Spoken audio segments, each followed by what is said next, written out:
Hello and welcome to tonight's History at Home, Preserving Your Treasures. I'm Casey Johnson with the Legacy of the Lakes Museum. While my title there is Communications and Programs Director, I am also in charge of our collection and curation of exhibits. My background is in museums. I have a master's degree in history with a public history emphasis from North Dakota State University.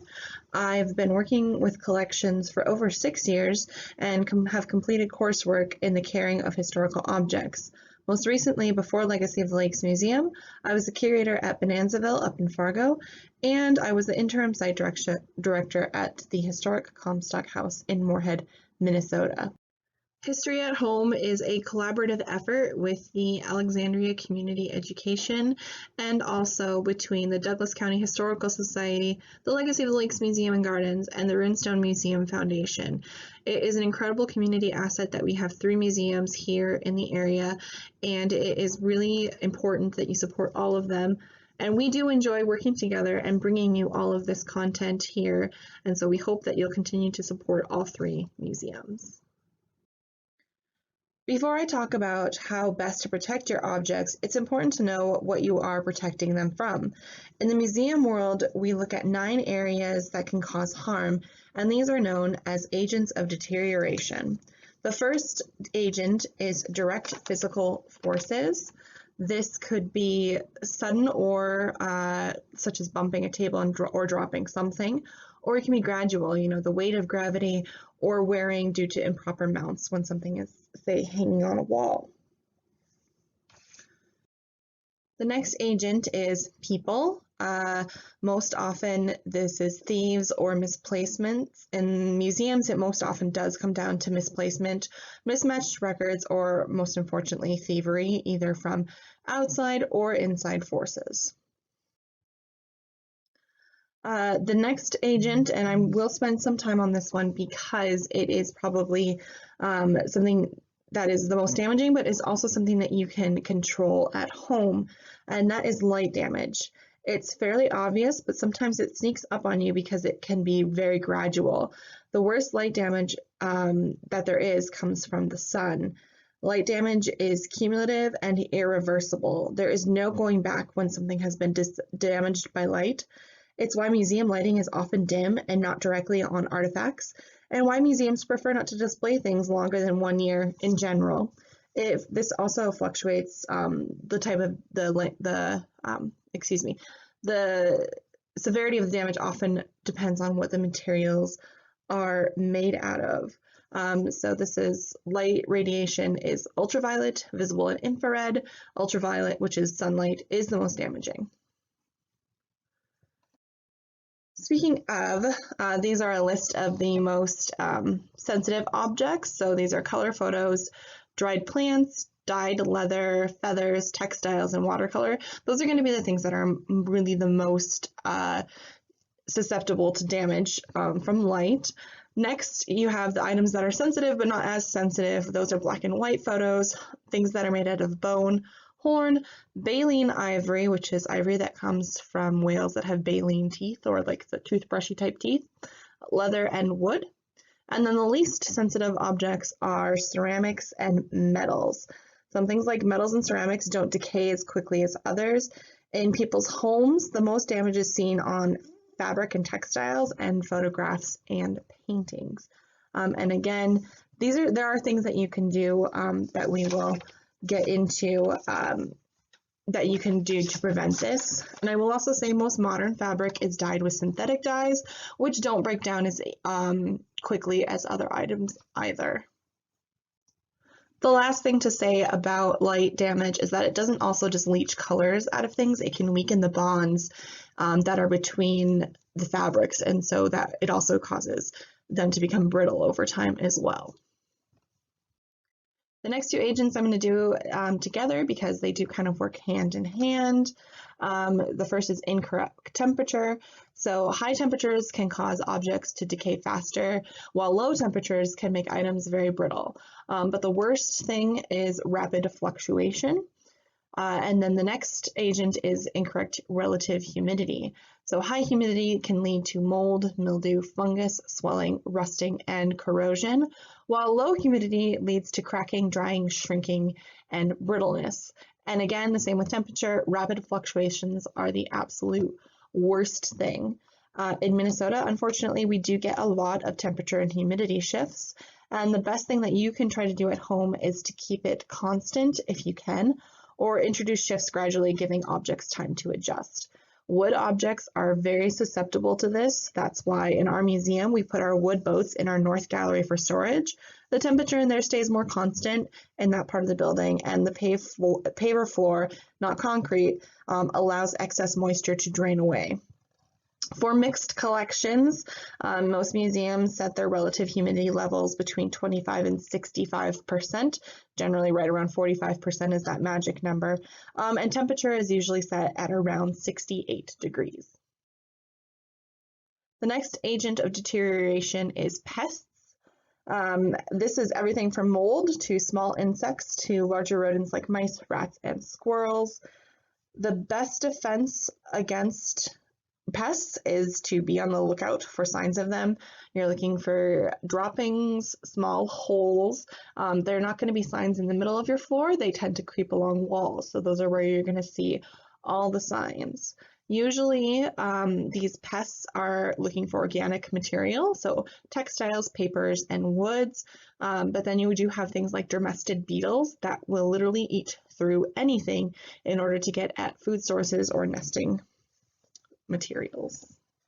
A little later, I will get into some stuff that you can do just in case something is infested by pests. The next two agents of deterioration are fire, and you want to be on the lookout for not just burning and charring, but also smoke damage, which can be just as bad. And then water, swelling, corrosion, delamination, fractures, and shrinkage of textiles are something that you want to keep an eye on.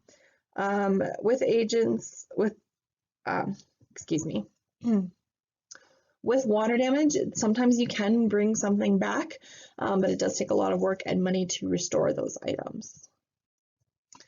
And lastly, we have contamination and pollutants. Air pollution, liquids, grease, salt, dust, things that are just in the air. This can be natural, it can also be unnatural. You can see in this diagram here, it comes from farms, it comes from natural wildfire smoke, smog from cities. So there's really a lot of it that can, and it's just in the air. And it's hard to battle against, but putting things in proper containers and things like that will help create a barrier between things, and we'll talk about more later. When you're looking at agents of deterioration, it's sometimes that you're working against more than one, and that you're trying to fight more than one at the same time. So preserving your treasures, these are just general practices that can help you to preserve your items. Not every solution I mention here is going to work in every situation. Often, even the museum world, in the absence of perfect options, we try to go with what we call the least bad option. So this isn't the perfect thing we can be doing, but it's the next best thing, and it will help in the long run. If you do have specific questions, you can feel free to reach out to me. My email address is Kaci, K-A-C-I, @legacyofthelakes.org. To start, I'm going to give you some tips for photographs. Albums are a great way to store your memories, but you need to be careful about which albums you're choosing. The album here pictured is known as a magnetic album, and it is very problematic. The glue that was used in these albums is highly acidic and can eat through the backs of photographs, coupled with the PVC plastic that is used as sleeves, which seals in acidic fumes, and many photographs can become discolored, fade, or even dissolve because of them. These were very popular in the 60s and 70s, and I know a lot of people do have these albums just kind of hanging around, but you can even see in this photograph how the acid has turned that backing paper that yellowish color. And so it's really best that you do remove your photographs from these albums. And this is because plastic does something called off-gas, where it releases chemicals into the air that are highly damaging to artifacts, photos, and textiles. And it happens, I mean, plastic isn't the only thing off gases. When you're painting a room, paint's off gas, wood can off gas if it's been treated. And so these chemicals cause, as things break down, these chemicals can release into the air and cause more damage than their intended original purpose. So removing photographs from these albums is best. And there are a few tips. Here are a few tips that you can use to try and get your photographs out. Number one, go slowly and gently. You can take a piece of dental floss and gently saw it between the photo and the back of the album. That will sometimes cause the adhesive to give way. Again, slowly and gently is the letter of the day here. You can also freeze it. So cold sticking the album in the freezer for a few minutes will cause the glue to become brittle, and it may give up its grasp on your photographs. Beware of leaving it in the freezer for too long though, because again, like I mentioned, rough shifts in temperature can be bad for your photographs as well. So it's this balancing act. If your photo is still being stubborn, a last-ditch effort is to bring it to one of those self-serve kiosks at Walmart, Target, Walgreens, and use the scanners to take high-quality scans of your images so that you do have copies of them. And if that's not an option for you, you can take Mylar or unbuffered acid and lignin-free tissue paper and place them between the pages to help slow further deterioration. It's important to note, though, that this will just slow it. It's not going to stop it, and eventually the photographs will deteriorate further. You'll also hear me use phrases throughout this, such as unbuffered and lignin. When I say unbuffered acid-free tissue, it comes in, well, acid-free tissue comes in two types: buffered, which has a powder coating that is good for celluloid artifacts, and unbuffered, which is good for organic materials such as leather and wood. It's best to use unbuffered, as buffered will eat through organic material. So in the museum world, we do just tend to look for unbuffered because you can use that with everything, not just those materials. Moving on, some photographs are stuck in albums using metal corner holders or with tape, and both of these are not ideal. Metal does eventually rust and can damage photographs, so you want to be careful of what kind of corner mounts you are using. They do sell acid-free, lignin-free mounting corners now that you can use. And then again, tape is super damaging. You can see the damage on this photograph here displayed. Regular tape will eventually yellow with age, and there's no removing glue from an object once it's there. It's kind of just, you might not see it there, but the residue of it will stick around forever, especially the early tapes that they had in the mid-decades of the century. It takes less than 5 seconds for adhesive on the tape to become permanently stuck to the object. This is the same with Post-its too. It may look like it's gone, but a remnant will always be there. And so we do tend to avoid tape in the museum settings, and I do recommend you do that at home. Now, that being said, there are scrapbook safe alternatives that you can use. I mentioned those acid-free cardstock corners. They are also Mylar or non-plastic sleeves that you can put your pages in to help keep them safe. So you want non-PVC.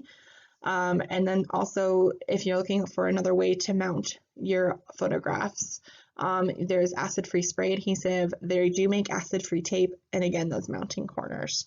I tend to prefer the mounting corners because, again, like I mentioned with that sticky stuff, maybe one day you want to take your photographs out, and I think mounting corners are just a really good solution for that. So that would be my recommendation there.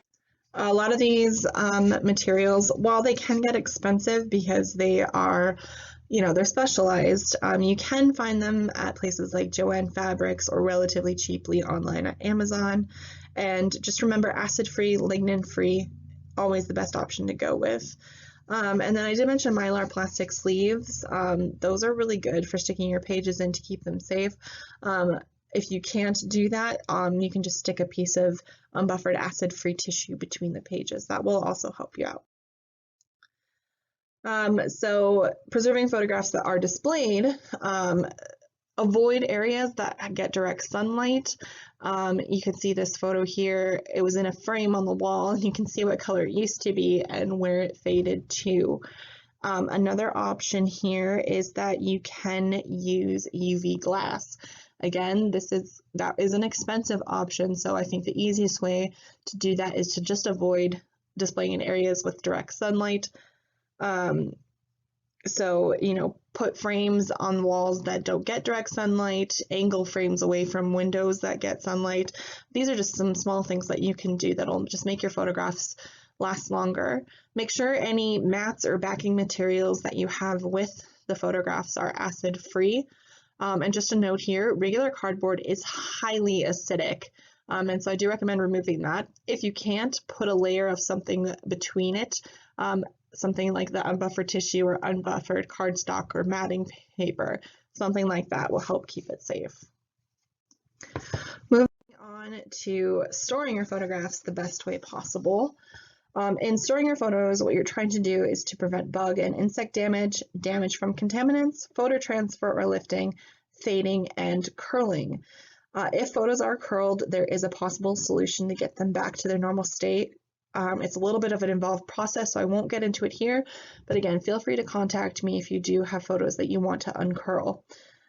I've mentioned Mylar before. Mylar sleeves are great storage options, especially for individual photos, and even the ones that have remnants of glue or tape on the back, which can cause them to stick to other photographs if you're putting them all in a box, say. So to avoid that, you can stick them all in these Mylar sleeves.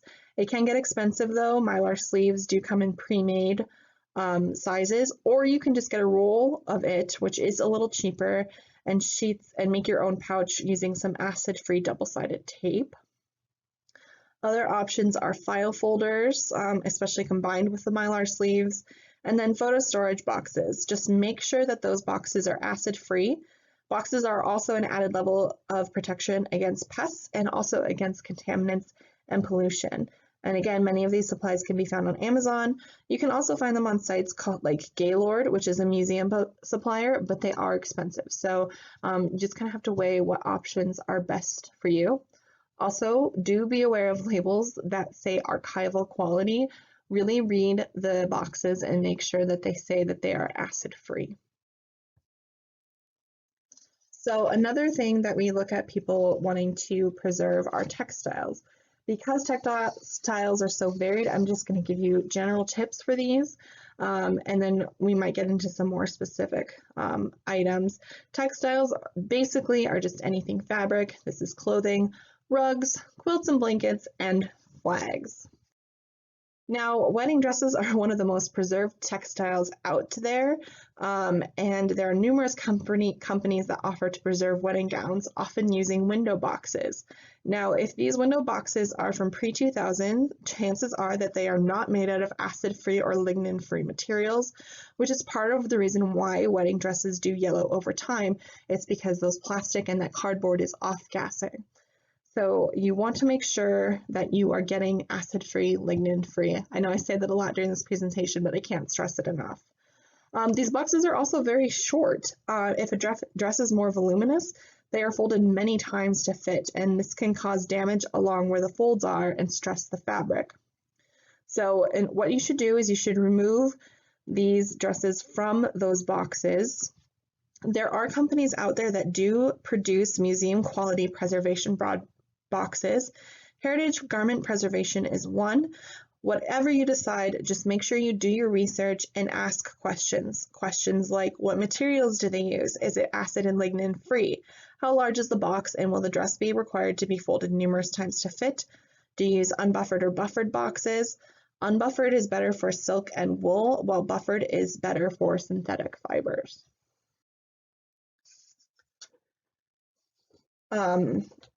Now, there are also wedding dresses that are stored on hangers. Consider, again, it's just important that you consider the material of the garment bag. This goes for all textiles. Unbleached muslin, cotton, or polyester are best. You can purchase these, or if you're handy with a needle, you can just pick up some fabric and make one for yourself. Do not use plastic garment bags or dry cleaning bags. I'm working at the Comstock House, and we had just gotten a donation from the family, the descendants of the family, and it was just trunks of old clothes and also garments that were stuck in bags.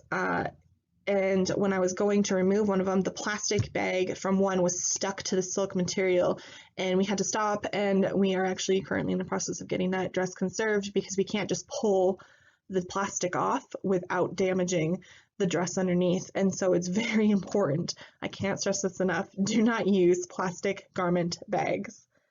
It's also important to consider what your gown is made out of. Weighty skirts will pull on straps, causing stress, and will eventually break them, especially if the strap or sleeve is netting and lace.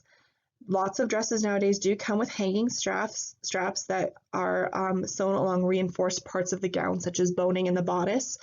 Hang them from that, not from the sleeves.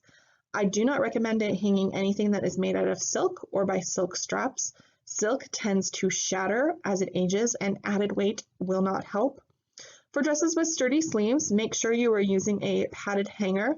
Plastic or wire hangers will cause stress points and eventually does rip. This is just, again, on the padded hangers. This is an example. You can make your own, but they also do sell them. For pants, there are several ways to hang them. So you just want to make sure that you're hanging them best.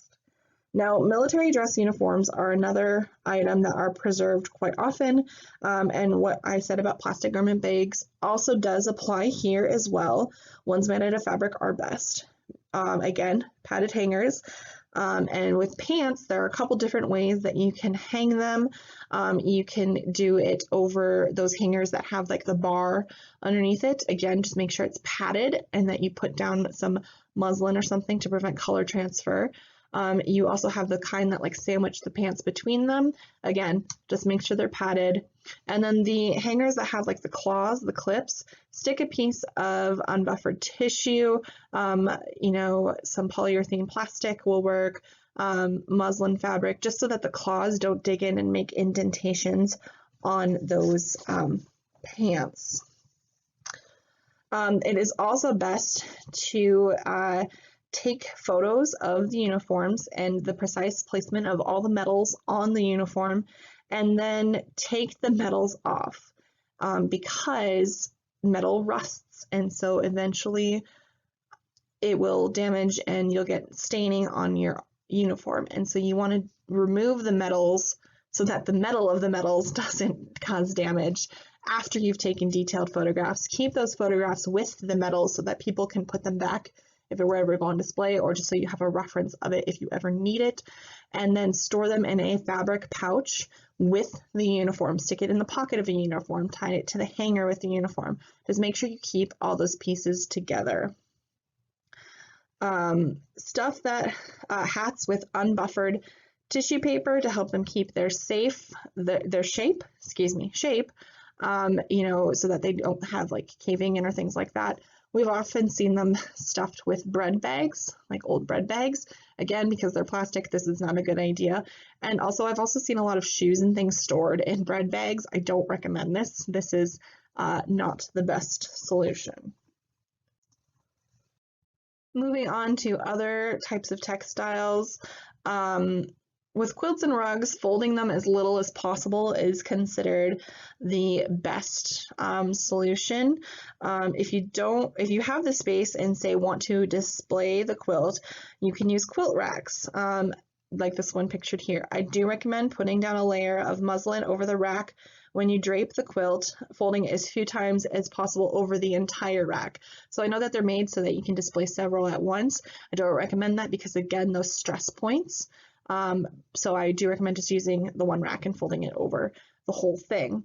And again, because it's made out of wood or metal or whatever, you just want to put that protective layer down so that you don't get color transfer or the varnishes that are in the wood to leak into the fabric. So definitely just be aware of what you're doing and put down that protective layer. If you don't have the space to do that, instead of folding, rolling is considered best. It puts less stress on the fabric than a fold. If you can, layer muslin on top of the quilt, then put a tube down the quilt and roll the tube and quilt and muslin together. So as you're rolling it up, it goes around the tube, but it's got that protective layer of muslin throughout the entire thing. And this is to prevent color transfer from the different layers going into each other. So moving on to bugs. If you find that you have had an infestation of bugs in your textiles, there is a good way to get rid of them without using harsh chemicals. You want to place the affected items in garbage bags, not too many at once. Put the bags in the freezer for 30 days. Remove and gently remove dead bugs. You can do this using a small vacuum cleaner with a piece of like nylon stocking over it so that they stick to the thing, but also just in case a piece of the textile comes off, you can catch it on that nylon over the nozzle. Once you've removed all the dead bugs, place the items back in the bags and back in the freezer for another 30 days to kill any of the remaining egg sacs, and then remove from the freezer, and then slowly allow them to readjust to being in the outside once again. Do not leave these items in there longer than 60 days. Again, that brittle cold, especially with fabrics like silk, will cause them to shatter, but this is a way you can do it pretty safely. So here are just some general tips for preserving your artifacts. Plastic totes are okay for things like ceramic and stone, so those storage plastic totes that you can get from the store, but really acid-free boxes are best for most everything else. Keep boxes a few inches off the ground to prevent damage in case of flooding. Other safe materials that you can use when you are preserving artifacts are polyethylene, polypropylene, and polyester plastics, unbleached muslin, cotton, and polyester, polyester batting, polyethylene or polystyrene foams, polyester beads, unbuffered acid, and lignin-free tissue paper. These are just some of the best materials that you can use. Avoid things like packing peanuts. They're often not, they will just cause more damage than they do. So they're good for temporary use, but not for extended periods of time. Unsafe materials. So plastics with plasticizers, that's what we know as PVC, rubber and urethane foams. They off-gas sulfur, so again, not very good. Bubble wrap and packing peanuts. Like I said before, packing peanuts are very bad, but you might not think bubble wrap. So this picture here is actually of the plastic of the bubble wrap that has imprinted itself on silk. And there's really, unless you're willing to spend thousands of dollars, there's really no way to get rid of that. So just avoid bubble wrap on things. Plastic bags, shopping and bread bags, not good. And then some hardwoods. So if you have things in wood chests or things like that, just be careful because they off-gas resins. So the worst for it are actually oak, western red cedar, and Douglas fir. So just be aware when you're storing these things. Keep an eye on them if you do have to have them in there. And again, wrapping things in muslin is just one added layer of protection that will slow it. It won't stop it, but it will slow it down. It's always a good idea to put a muslin or tissue layer between layers of clothing in stored boxes, again, to prevent that color transfer. The fewer times something is folded, the better. For important papers and photos, remove staples and paper clips before storing them, as they do rust over time. And then don't throw older textiles in your washing machine. Take them to cleaners who have experience with older textiles. Modern washing machines are way too rough for a lot of these materials that were not made to handle that rough and tumble washing machine. They were made for hand washing or things like that. So putting them in there is often worse than good. If you do have specific questions, again, you can reach out to me. My email again is casey@legacyofthelakes.org. You can also get a hold of me by calling 320-759-1114. And then a few of those websites I mentioned before, Gaylord and then heritagegown.com.